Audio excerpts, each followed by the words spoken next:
My name is Jennifer Dale. My friends call me Jenny. I'm 16 years old and I live near Boston. My town is beautiful and very green. I live here with my parents and my dog Fred. I go to school at Jefferson High and I want to become a journalist. In my free time, I play volleyball and I listen to heavy metal music. I want to tell you my story. It was the first day of high school. I was excited. I already knew most of my classmates. But I didn't know my new teachers. I got up, ate my breakfast and went to school. On the street, I met my friend Dana. Her house is near mine and we always walked to school together. I hope our new teachers are men and I hope they're handsome. Dana said. Dana loves talking about boys. Yes, I need something new and interesting in my life. I answered. We arrived at school and went into our classroom. A young man was inside. Hello boys and girls. I'm your new science teacher. My name is Mr. Adams. I hope to work well with you this year. Dana and I looked at Mr. Adams. He was tall and thin. He had blonde hair and brown eyes. He seemed friendly. We're lucky. I think he's a very handsome teacher. Dana said to me, yes, he is. I answered. I looked at him and he looked at me. Our eyes met. What's your name? He asked, smiling. Jennifer, I answered. I was a little nervous. He turned to Dana. And who are you? I'm Dana. Dana gave him a big enthusiastic smile. At that moment, the noise of an airplane attracted our attention. Everyone in the class looked out of the window, but the sun was in front of us. It bothered our eyes. We turned away from the window, except Mr. Adams. He was at the window and was looking directly at the sun. The sun didn't irritate his eyes. Gee, I thought, how can he look at it like that? The airplane then passed and the lesson continued. When the hour finished, another man walked in. This one had black hair and green eyes. His nose was small and pointed, and he had strangely high cheekbones. What a weird-looking teacher, I said to Dana. Wow, you're right, she exclaimed. The teacher didn't smile and spoke coldly to the class. I'm your English teacher. I want you to be on your best behavior this year. The lesson can begin. And remember, no talking. Everyone in class was evidently shocked, but no one said anything. Another student, Steve, raised his hand. What? Asked the new teacher in his cold voice. Excuse me, but what's your name? Mr. Stone, he answered. I then noticed that his voice wasn't just cold. It was metallic and monotonous. Dana looked at me with disappointment. She raised her eyebrows. What's his problem? She mouthed. The lesson proceeded. Mr. Stone read a poem from our English literature book. His voice was weird, very weird. It had no emotion. It was almost robotic. Someone touched me. It was Dana. Isn't he horrible? She whispered. I nodded. The other teachers we met that morning were Miss Smith, the arts teacher, and Mrs. Ching who taught math. Both seemed nice. Miss Smith, in particular, was a very cheerful person. Chapter 2, Clues. I always eat lunch at school. That day I ate with Dana and Paul Miller, another friend from my class. Paul was a very intelligent boy. He was always the best in math. His parents were divorced and he lived with his father and his black cat Apollo. He missed his mother. She lived with another man and didn't want to see Paul. His father was never at home, so Paul was very lonely. He didn't have many friends at school because he was too intellectual. He loved Apollo very much and spent a lot of time with him. What do you think about our new teachers? I asked my friends. I think Mr. Adams is very sexy, said Dana. Did you see how he looked at the airplane? The sun didn't bother him, exclaimed Paul. You're right, I said. But did you hear Mr. Stone? He speaks like a robot, his voice is cold and metallic. He's unfriendly too, added Dana. That's true, I said. Look, said Paul. Look what he's eating. We looked at Mr. Stone. He sat away from the other teachers. And he didn't have a normal lunch. There was a glass in front of him. It was full of a dense, green liquid. There were some black pills in his hand. He put 2 of them in the glass. The green liquid started to bubble and it changed color. It started to become red. Then he took the glass and drank the mysterious red formula. I looked at Paul and he looked at me. We were disgusted and frightened. Dana tried to be rational. Maybe it's a new diet. Maybe that's why he's so thin, she said. I didn't agree. There was something strange about Mr. Stone. That afternoon and the next day we met our other new teachers. We also had English again. Mr. Stone came in and sat down. Paul Miller, tell me something about yourself. Paul was surprised. English teachers don't usually ask personal questions. Well, Paul, don't you have anything to say? Oh, well, I enjoy astronomy. I have a cat. Mr. Stone asked everyone to say something about their life and hobbies. Maybe he wants to create a relationship with us, but he's such a cold person.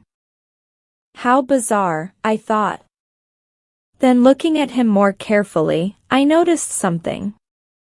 His eyes weren't green anymore. They seemed a darker, different color. I raised my hand. May I go to the bathroom? I asked. As I walked towards the door, I looked at Mr. Stone's eyes again. I was right. They were yellowish-brown. They looked like amber. Chapter 3. Aliens. That afternoon I sat on my bed and thought about my first 2 days of high school. I wanted to know more about Mr. Stone. I decided to go and visit Paul. Paul was in front of his computer. He was very interested in astronomy, the occult, and life on other planets. Hi, Paul. What are you doing? I asked. I'm on the internet. I'm in contact with the International Space Fan Club. Listen to this. Something very important is happening. A comet is passing through the Virgo constellation. There are the right connections for intergalactic meetings. The Earth has been in the Virgo constellation since last week. But what are intergalactic meetings? I asked.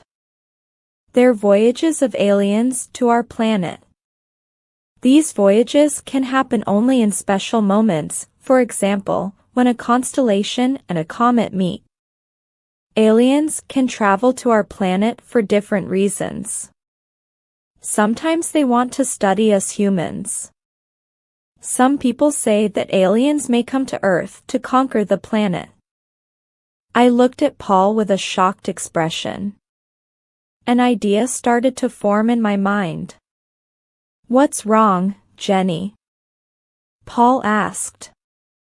"Maybe Mr. Stone is an alien," I exclaimed. "Gee, aren't you exaggerating? Come on, get real." "Well, his voice doesn't seem human. His eyes change color. And do you remember the green liquid and the black pills he had for lunch?" "What do you mean?" "His eyes change color," Paul asked. "Didn't you notice? Yesterday they were green. Today they're amber-colored." I answered. Even if his eyes change color, I still don't believe he's an alien. But the comet explains everything.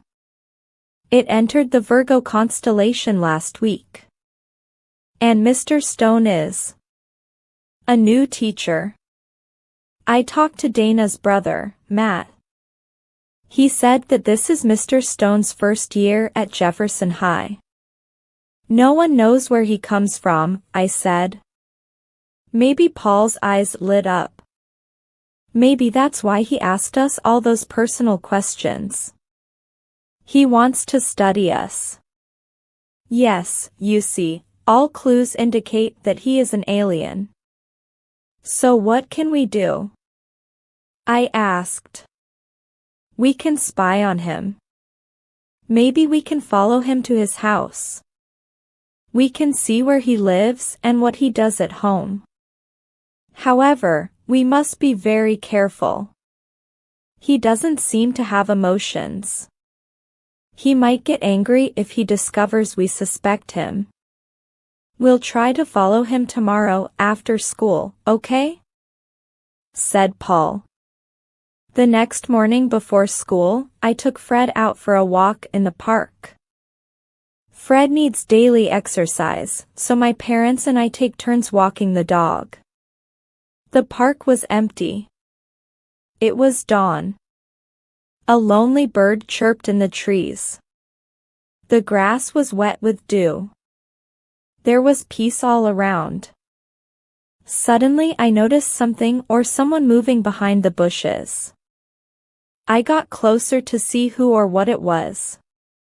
In the clearing, there was a man. He was looking up and his arms were raised. He bent down and touched the ground. Then he stood straight again, face and hands again directed to the sky. After about a minute, he turned around. It was Mr. Stone. Was he communicating with the universe, with his planet? Was he really an alien? I quickly walked away. Fortunately, Fred didn't bark. I took my dog home and then met Dana. We walked to school. I wanted to tell her about Mr. Stone, but I didn't. It was too difficult. Besides, I couldn't tell her about the afternoon plan, because it was too dangerous for 3 people to follow the teacher. During the morning, I thought about Mr. Stone again and again. I was scared, but also excited. Chapter 4. Too much imagination. When the science class started, Mr. Adams walked in. "Come on, boys and girls. Today we're going to the science laboratory," he announced. In our lab, there are some white mice and some hamsters and cages. As Mr. Adams passed by their cages, they started to squeal loudly. They were very agitated. Mr. Adams laughed. "What's wrong?" he said, speaking to the animals. I won't eat you. Then he gave us some worms. You must cut them into little pieces. The pieces can live and move independently, he said. I looked at my worm. It was pale and slimy. I didn't want to cut it up. Jennifer, are you afraid of cutting up your worm? I looked up. Mr. Adams was at my desk. He smiled down at me. Give me your knife. I thanked him and gave it to him. His arm touched mine. It tickled. An electric shock ran through me and I jumped. What's wrong? Asked Mr. Adams. He seemed frightened. Nothing, I answered, trying to smile. He helped me cut up my worm, then walked away. No one else in class had noticed anything. I didn't know what to think. Were all my teachers weird or was I just too imaginative? I wrote a note to Paul and told him what had happened. Paul, I whispered. Paul turned and looked at me. I passed the note. Excuse me. What are you doing? Paul, what do you have in your hand? Asked Mr. Adams. His voice made me freeze. We were in very big trouble. Nothing, said Paul. Please listen to the lesson. If I see you again, you must give me the note. I'm sorry, answered Paul. Woo. I was so happy that I wanted to laugh. Obviously, I didn't.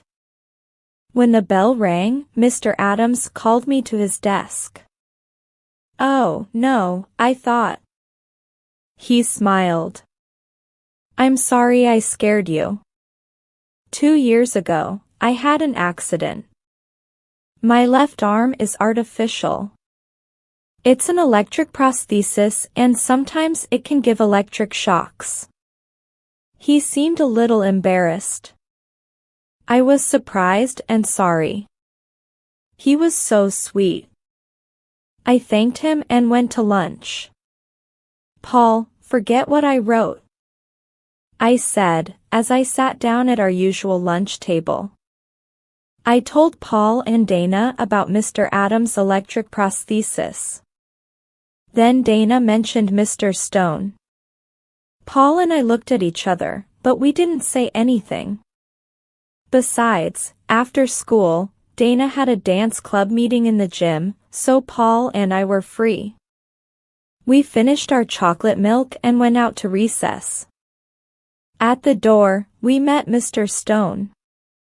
His head was down. He seemed deep in thought. Hi, Dana said to him. Oh. Hi. He said, surprised, lifting his head. His eyes were green again. Wow, that Mr. Stone is really a mystery, Dana exclaimed. I still didn't want to tell Dana the whole story, so I changed the subject. Fortunately, the bell interrupted us. Before entering class at 1 o'clock, I took Paul aside. I quickly told him about what I had seen in the park. Wow, I wonder what we'll see this afternoon, remarked Paul. Chapter 5. Mr. Stone. When the school day finished, Paul and I hid behind some bushes and watched the school gate. We saw many classes go home and some teachers, but we didn't see Mr. Stone. The minutes passed. Maybe he went home by car, I said. At that moment, through the bushes, we saw a man with black hair and very high cheekbones walk past. It's him, I whispered. Wait, he mustn't suspect that we are following him. Paul said, we waited 2 minutes. Okay, we can go, I said. We followed him at a distance and finally we saw him go into a house. It was a pretty pink 2-story building. There was a lawn in front of it and a big tree on the side. We crept up to the window and carefully looked inside. Mr. Stone put his briefcase down and opened the refrigerator. He took out another bottle of that horrible green liquid and put it on the table. Then he went upstairs. Now what can we do? Paul whispered. No problem, I can climb the tree. I said, are you sure? Of course, don't forget I play volleyball. Be careful. I went to the tree. It wasn't very high and it was easy to climb. From my position, I could see his room. Mr. Stone was there. What's happening? Whispered Paul. He's sitting in front of a mirror, I said softly. His hands are on his head. Oh no. What? What? Asked Paul. The teacher was totally bald and his head was covered with disgusting brown warts. I felt sick. Suddenly I noticed my reflection in Mr. Stone's mirror and Mr. Stone noticed it too. He brusquely turned around and stared at me. I was paralyzed with fear. My mouth fell open. I was expecting the worst. Instead, Mr. Stone didn't look angry. He actually seemed very sad. He opened the window. You students think I'm weird. Come inside, I want to tell you something.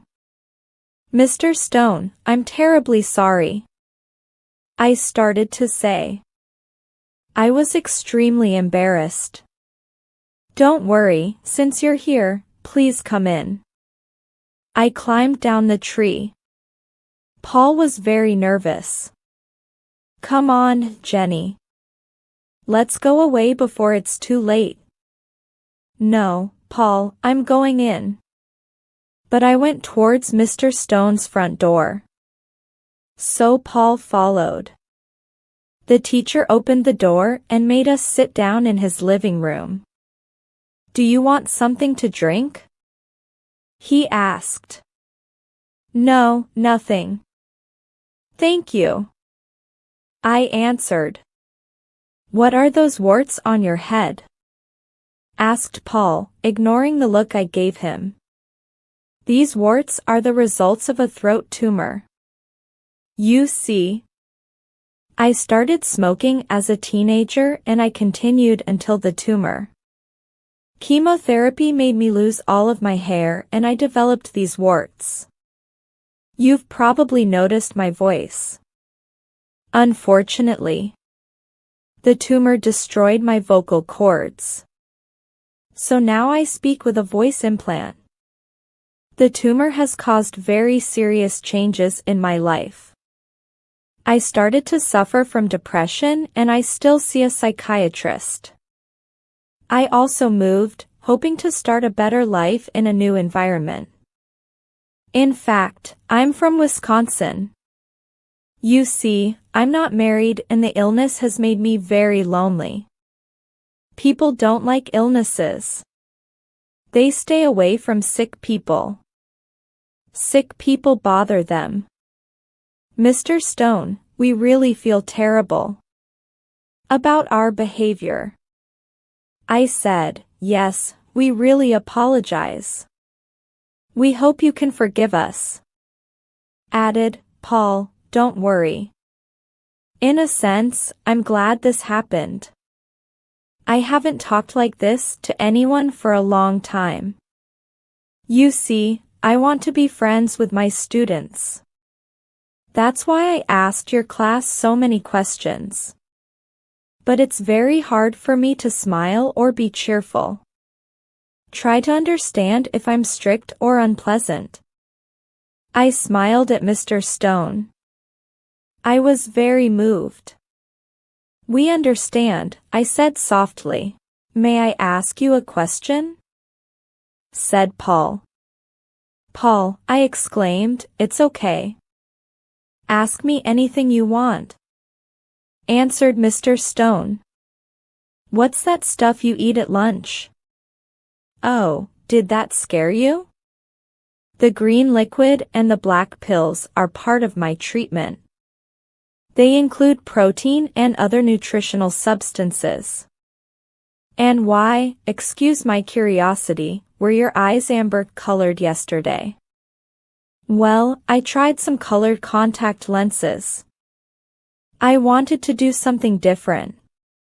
I thought that a new look could make me feel better, but it didn't work. Mr. Stone, I began. I saw you at the park this morning. Gee, I probably appeared very strange to you with all those movements, he said. My doctor suggested early morning exercise in fresh clean air.